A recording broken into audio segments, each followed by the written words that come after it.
Joe, the king of the workers of the world. Hi, folks.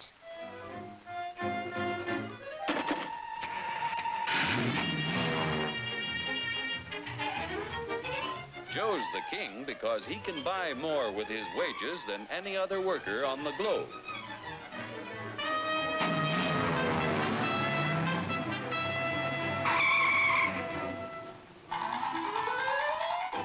Now, what makes it possible for Joe to earn such a good living?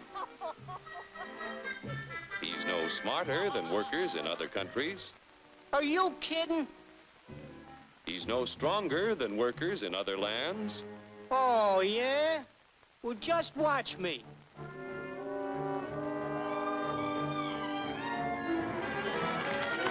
Ow! Just because Joe's an American doesn't mean... Yeah? Well, being an American is the best thing on the... Oh! My back! Sure, being an American is great, but how could you be superior to any foreigner when you or your folks might be any one of a dozen different races or religions?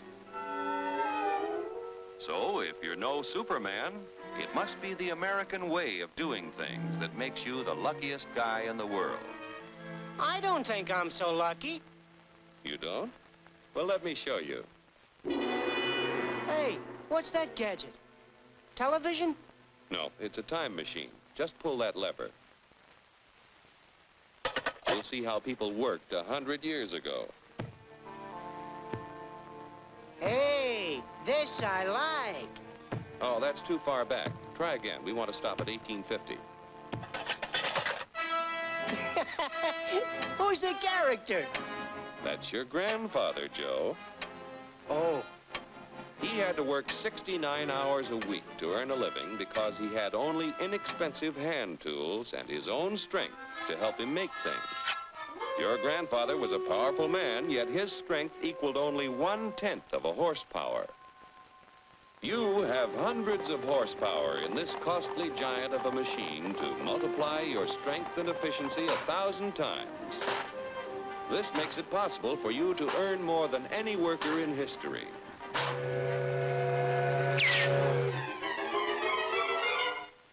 And still have leisure time each day to enjoy life. So I'm lucky. But what about the rich guy who does nothing while I do the work? True, there are rich people who contribute nothing. And there are poor people who contribute the same. But most of the invested capital that buys the tools you use comes from your fellow Americans. 40 million of us have money in the banks. 70 million of us own insurance policies.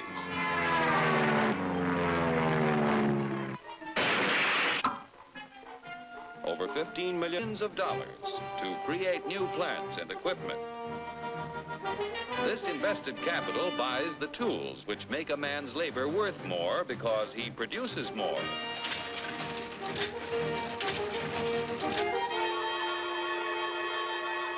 In China, for example, where there is practically no capital available for investment in plants or tools, a man's labor is not worth very much. A coolie takes 10 days to move 10 gallons of kerosene 100 miles at a freight cost of 10 cents a gallon. An American railroad worker takes only 2 hours to move 100,000 gallons of kerosene 100 miles at a freight cost of 1 cent a gallon. The coolie makes 10 cents a day. An average American railroad worker makes $10 a day, or 100 times more than the coolie. The average railroad worker has the benefit of a $20,000 investment in equipment. The Chinese coolie's equipment is worth only 10 cents. With constant improvement in expensive tools and the skill to use them, the value of any man's labor can be multiplied many times. Naturally, the people in this country who invest their savings with industry expect dividends. No dividends, no investments. Without new capital each year to finance new plants, tools, and equipment, labor and management would soon find themselves in pretty bad shape. Yeah, without capital to buy new tools, I might not do so good. But look what a new invention did to my grandpa. For 25 years, he knocks his brains out in the wagon works. Then along comes the gas buggy. Need I tell you what happened to Grandpop?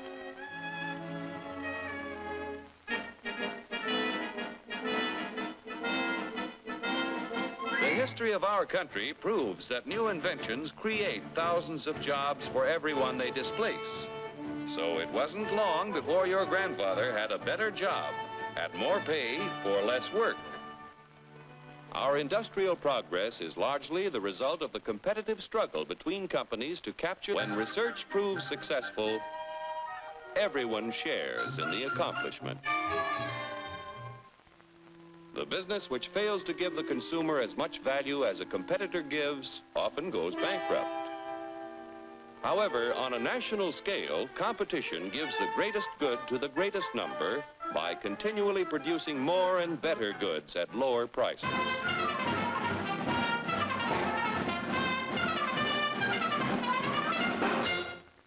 The American way of doing things makes it possible for more people to own their own homes. We're only 7% of the world's population, but we have 50% of the radios.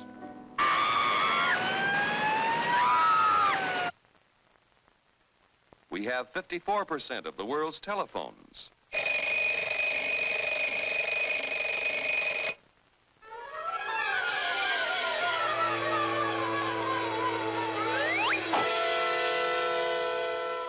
Americans own practically all the refrigerators in existence to give them plenty of ice quickly and easily. Bathtubs, we've got 92% of them.